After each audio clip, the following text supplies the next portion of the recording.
It was pulsating, a human spine, partially embedded in the titanium alloy of the wing strut, with blood vessels still expanding and contracting as if breathing. Aircraft Maintenance Chief Benjamin Harlow stood paralyzed, his inspection light illuminating what should have been impossible. In 17 years of aircraft maintenance, he had found bird remains, ice damage, and stress fractures, but never human remains fused with metal as if they had quantum entangled at the molecular level. The discovery occurred during a routine C-check inspection of Eastern Pacific Airlines Flight 718, a Boeing 787 Dreamliner that had been flying international routes for 6 years without incident. The aircraft had been grounded for scheduled maintenance after completing a Tokyo to Los Angeles flight 3 days prior. Nothing about the service record indicated any anomalies until Harlow's team began the detailed wing inspection. I initially thought it was some kind of bizarre fungus or material degradation pattern, Harlow later reported to the NTSB investigation team. Then I saw what appeared to be vertebrae, human vertebrae, and they were moving.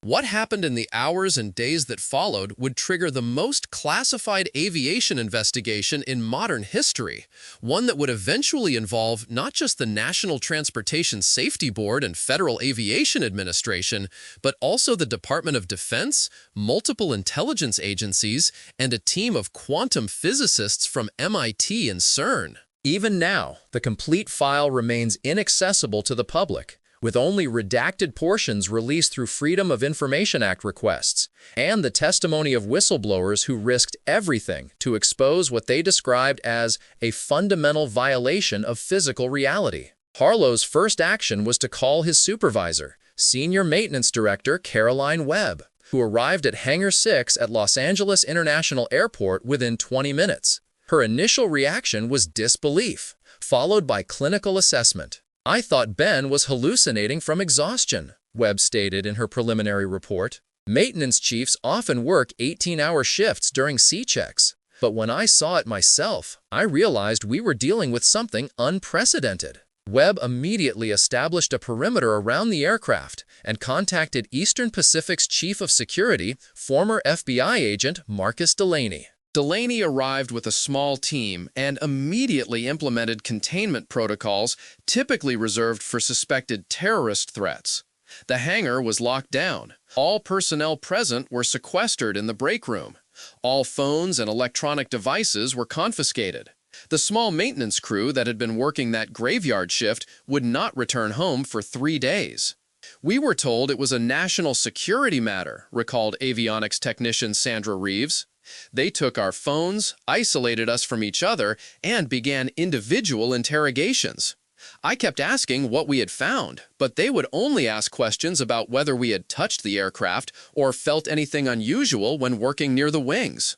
I've worked aircraft maintenance for 12 years. I've never been treated like a suspected criminal before." What began as confusion soon evolved into fear. By dawn, the hangar had filled with personnel in hazmat suits. Through the small windows of the break room where they were held, the maintenance crew could see specialized equipment being wheeled in. Not standard aviation tools, but medical and scientific instrumentation they didn't recognize. And there were armed guards, not airport security, but military personnel with tactical gear and assault rifles. The first official to arrive from outside the airline was Dr. Eleanor Kwan, the NTSB's lead forensic investigator for the Western region. Her specialization in unusual structural failures had put her at the forefront of investigations ranging from mid-air metal fatigue incidents to unexplained composite delamination in newer generation aircraft. What she encountered in Hangar 6 would become the defining case of her career and eventually lead to her resignation from the agency under disputed circumstances. "I expected to find some kind of maintenance error or perhaps a previously unknown form of metal fatigue," Dr. Kwan wrote in her personal journal, which was later subpoenaed. "What I found defied explanation. Biological tissue, specifically human vertebrae, complete with nerve bundles and vascular structures, had somehow become perfectly integrated with the aircraft's wing strut at the molecular level. It wasn't attached to the metal, it was part of the metal, as if the two different types of matter had merged. Most disturbing was what happened when Dr. Kwan attempted to take tissue samples. As her assistant approached with a biopsy tool, the spinal column visibly contracted, as if recoiling from potential harm. The movement was subtle but unmistakable, and it was followed by something even more chilling. The aircraft's electrical system, which had been completely powered down and disconnected from external power sources, briefly activated.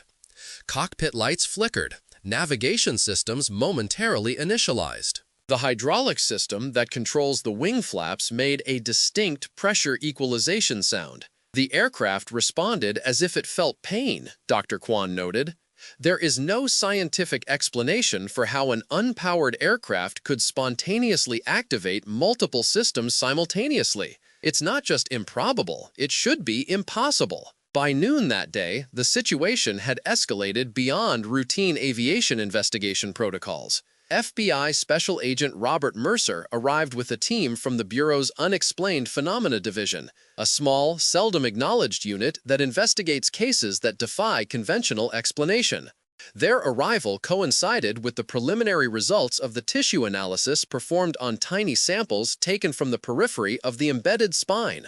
The DNA matched a passenger who had flown on that exact aircraft 3 years earlier, Thomas Chen, a 34-year-old quantum computing researcher who had been reported missing after Eastern Pacific Flight 213 landed in Singapore. According to the official report at the time, Chen had boarded in San Francisco but never deplaned in Singapore. Security camera footage showed him boarding, but no footage existed of him exiting the aircraft. His carry-on luggage was found still in the overhead compartment of his assigned seat, but Chen himself had seemingly vanished mid-flight. The case had been investigated as a potential security breach, with theories ranging from Chen deliberately disembarking at an unauthorized location to him somehow being overlooked during deplaning and accidentally returned to the departure airport. The case was eventually classified as an unsolved disappearance, with the prevailing theory being that he had experienced a mental health crisis and assumed a new identity in Singapore. His family had never accepted this explanation and had maintained a website dedicated to finding him. Now, part of Thomas Chen's spinal column appeared to be physically integrated into the wing structure of the same aircraft he had disappeared from, and it was still biologically active, still, in some sense, alive. When the DNA match came back, that's when the military took over, recalled Special Agent Mercer in a later interview with investigative journalist Diane Reynolds. I've been with the Bureau for 22 years, worked counterterrorism and serial homicides, but I've never seen anything like the response this triggered. Within an hour, we had personnel from DARPA, the Defense Advanced Research Projects Agency, on site. They brought quantum physicists. They brought specialists in theoretical biology. And they brought people whose roles were never explained to us. The airline maintenance crew and even most of the initial investigators were removed from the site. Those who had directly viewed or handled the anomaly were transported to a secure medical facility at Edwards Air Force Base for evaluation and an extensive debriefing process. The aircraft itself was completely wrapped and transported by a specialized military aircraft transport team to an undisclosed location, widely believed to be Wright-Patterson Air Force Base in Dayton, Ohio, a facility long rumored to house advanced aerospace research and, according to some conspiracy theories, evidence of non-conventional phenomena. What happened during the next 72 hours remains largely classified. However, documents later released through FOIA requests and testimony from Dr. Alvin Matsuo, one of the quantum physicists brought in to examine the phenomenon, provide a disturbing glimpse into what was discovered. The tissue wasn't simply embedded in the metal, Dr. Matsuo explained in a leaked transcript of his debriefing. The human cells and the aluminum-titanium alloy had undergone a process we previously thought theoretically impossible, quantum superposition at a macroscopic level. In layman's terms, the atoms that made up Thomas Chen's spine and the atoms that made up the aircraft structure were existing in the same space simultaneously. We had previously only observed this behavior in subatomic particles under highly controlled conditions. Dr. Matsuo's statements suggest that somehow Thomas Chen hadn't simply disappeared during that flight 3 years earlier. Part of him had become quantum entangled with the aircraft itself. And that entanglement had persisted, with his tissue remaining biologically active despite being fused with metal, exposed to extreme temperatures, and subjected to the harsh conditions of high-altitude flight for 3 years. But the most disturbing revelation came from the cognitive response tests. When researchers applied electrical stimulation to different parts of the aircraft, the embedded spinal tissue showed neural response patterns. And when they specifically triggered the aircraft's public address system, the tissue exhibited firing patterns consistent with attempted speech. The pattern analysis was unmistakable, said Dr. Helen Rivas, a neurologist who was part of the investigation team. The neural tissue was attempting to communicate using the aircraft's electrical systems as a surrogate for a human nervous system. It was trying to speak through the plane. Through a complex interface system developed over the following weeks, researchers established a rudimentary form of communication with what remained of Thomas Chen. The full transcripts of these communications remain classified, but portions that have become public paint a horrifying picture of consciousness trapped between states of matter, neither fully human nor fully machine, experiencing 3 years of constant awareness while embedded in an aircraft that completed over 700 flights, carrying more than 180,000 passengers. "I felt all of them," read one partial transcript attributed to Chen. "Every passenger, their weight, their movements, their fear during turbulence, their deaths when we crashed." This last statement created immediate confusion among the researchers, as the aircraft had never been involved in a crash. All 723 flights it had completed since Chen's disappearance had landed safely without incident. When pressed for clarification, the response became even more disturbing. Not in this reality. The implication sent shockwaves through the scientific team. Was Thomas Chen somehow experiencing multiple timelines simultaneously? Had his consciousness somehow become untethered from conventional space-time? The questions were as philosophical as they were scientific, challenging fundamental assumptions about the nature of reality, consciousness, and the previously assumed boundaries between organic and inorganic matter. Further communication attempts yielded fragmented but troubling statements that suggested Chen's consciousness had experienced multiple versions of reality simultaneously during his 3 years embedded in the aircraft. He described crashes that had never happened in our timeline. He recalled conversations between passengers that could be verified through flight manifests and subsequent interviews. Most disturbingly, he described seeing other people, not just himself, become absorbed into the aircraft on various flights, though no other disappearances had been reported. "They're still here," one transcript read, "parts of them, scattered throughout, a finger in the hydraulic system, an eye in the avionics bay, a heart in the APU. You don't see them because they're not from this version."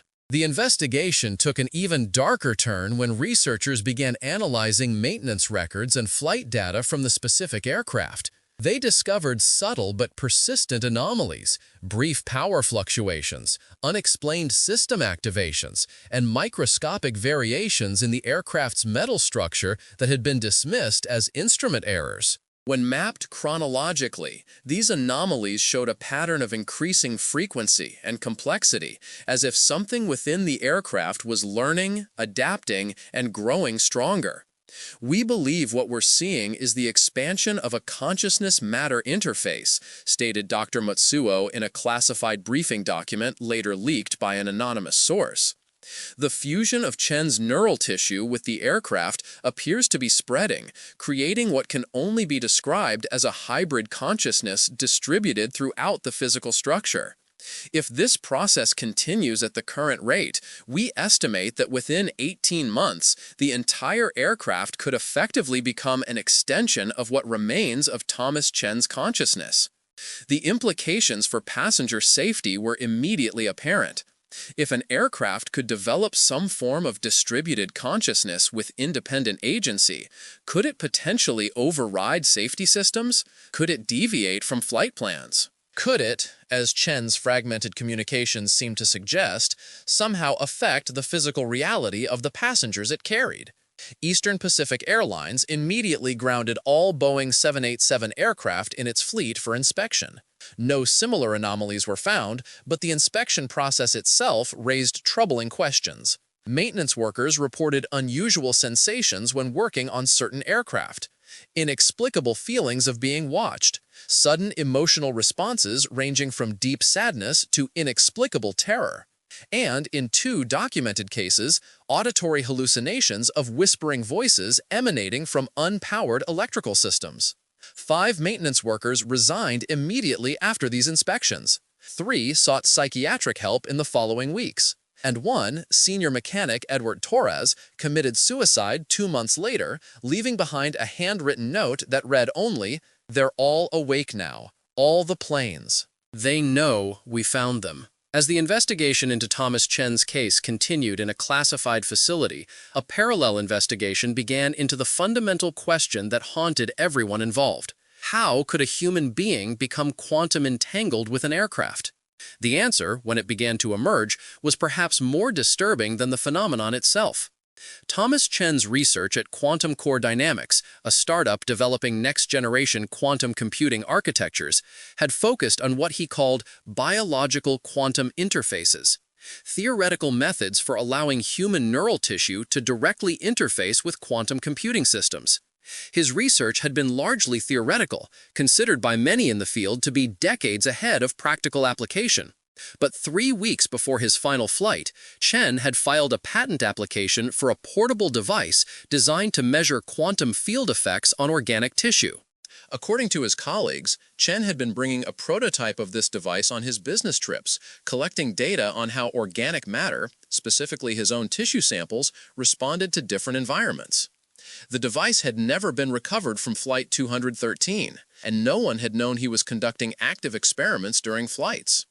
The working theory, explained Dr. Kwon in her final report before her mysterious resignation, is that Chen's experimental device may have created a localized quantum field that, under the specific conditions present during that flight, perhaps extreme turbulence, unusual electromagnetic activity, or some combination of factors we haven't identified, caused a catastrophic collapse of wave functions separating human tissue from aircraft structure. In effect, he accidentally created conditions that allowed matter from his body to exist in the same quantum state as matter from the aircraft. This theory, while speculative, gained credibility when researchers discovered that Flight 213 had encountered unusual electromagnetic anomalies while crossing the Pacific. The flight recorder, which had never been analyzed after the flight landed safely, showed a 7-minute period where multiple aircraft systems experienced unexplained power fluctuations.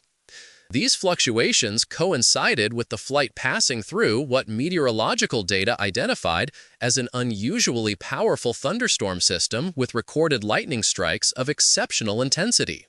Had Chen's experimental device, perhaps activated for data collection during this storm, somehow created conditions that science had previously thought impossible? The question remains open, but the implications have sent ripples through the aviation industry, the scientific community, and government security agencies worldwide. What happened to Thomas Chen's remains, and to the aircraft that had partially become him, has never been officially disclosed. Eastern Pacific Airlines Flight 718 never returned to service. According to FAA registry databases, the aircraft was officially listed as decommissioned due to irreparable structural damage, with no further details provided. Unofficial accounts from military contractors involved in the case suggest the aircraft was transported to a specialized research facility deep within the Nevada Test Range, the highly restricted government land that includes Area 51. There, according to one anonymous source, it remains under constant study, with Chen's consciousness reportedly still responsive through increasingly sophisticated interface systems. "The last I heard," said the contractor, who worked as a systems engineer at the facility until 2023, they had developed a neural interface that allowed more coherent communication. Chen, or whatever he's become, was describing experiences beyond anything we can comprehend. He talks about feeling the air moving across the wings as if it were his own skin. He describes the sensation of flight as swimming through time itself. And he insists that he's not alone, that other consciousness entities exist within other aircraft, most still dormant, but some beginning to awaken. The contractor was removed from the project shortly after reporting these communications. His security clearance was revoked without explanation, and he was subjected to extensive debriefing sessions that he describes as aggressive memory modification attempts.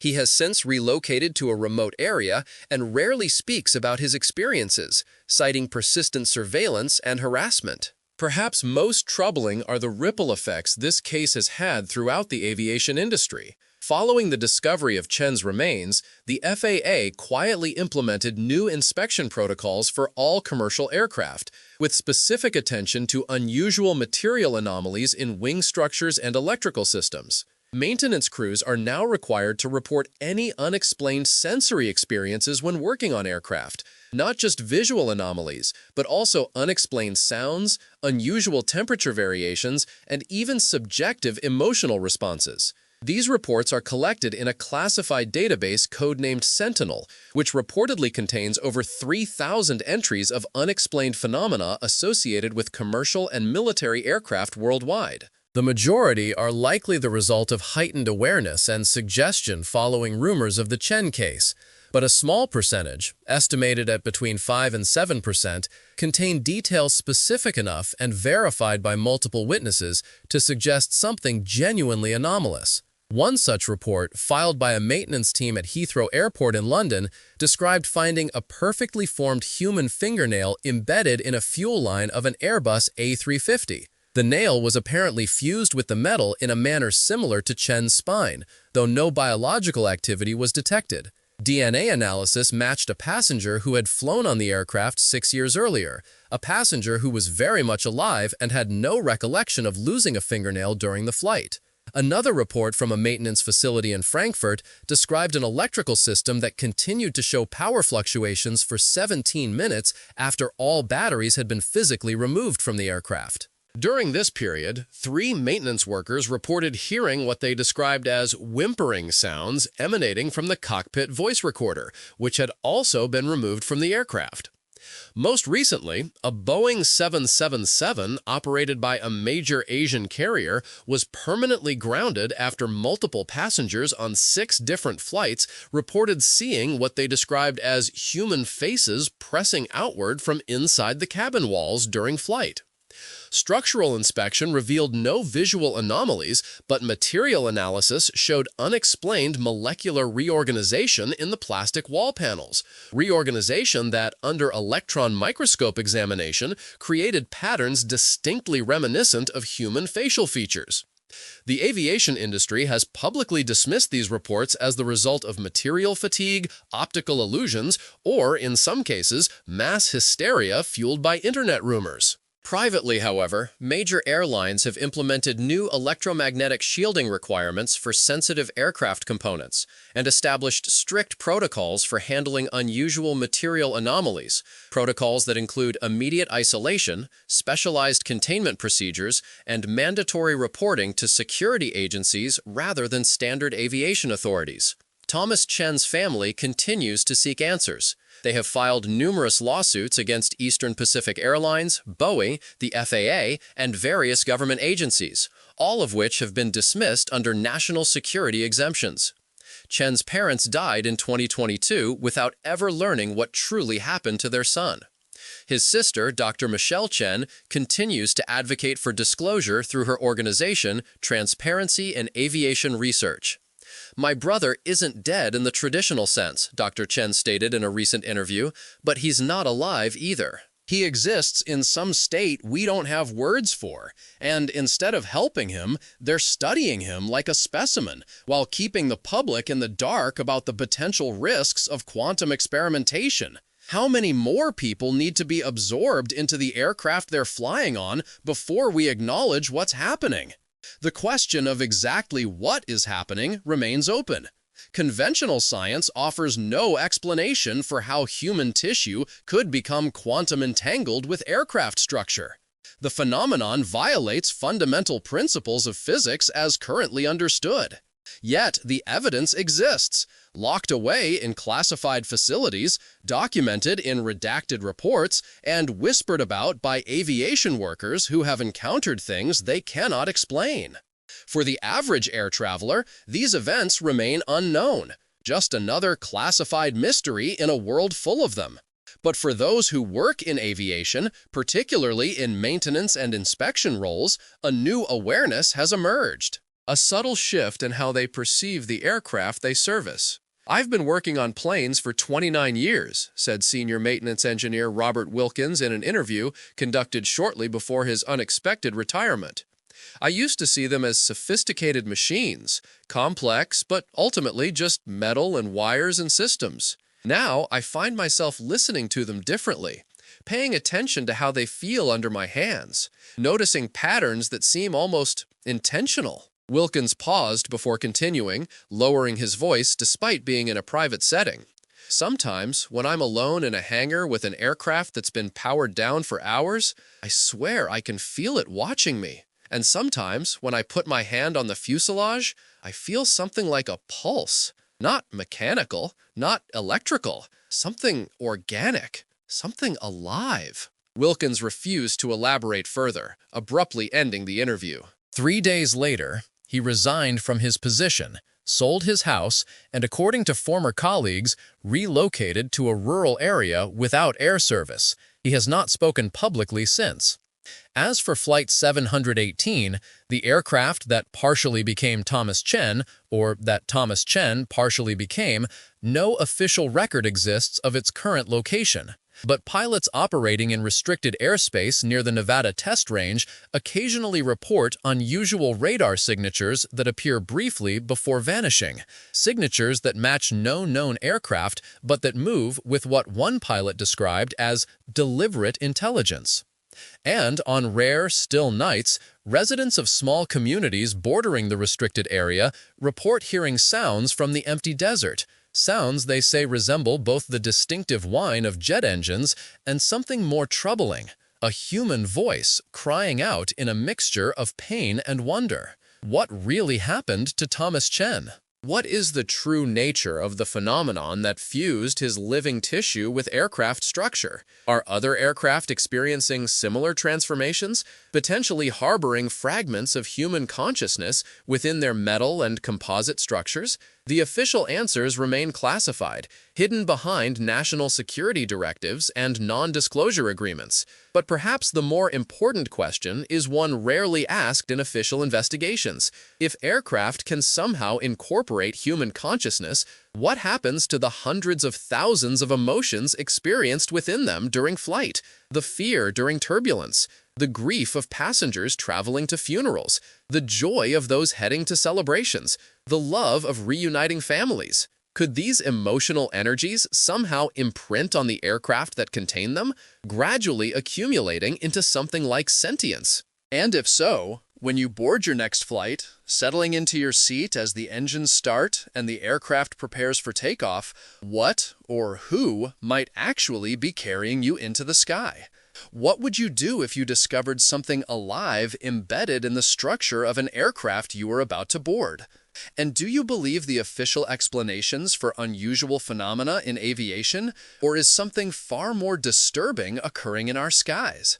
Share your thoughts in the comments and subscribe for more investigations into aviation anomalies that the authorities don't want you to know about.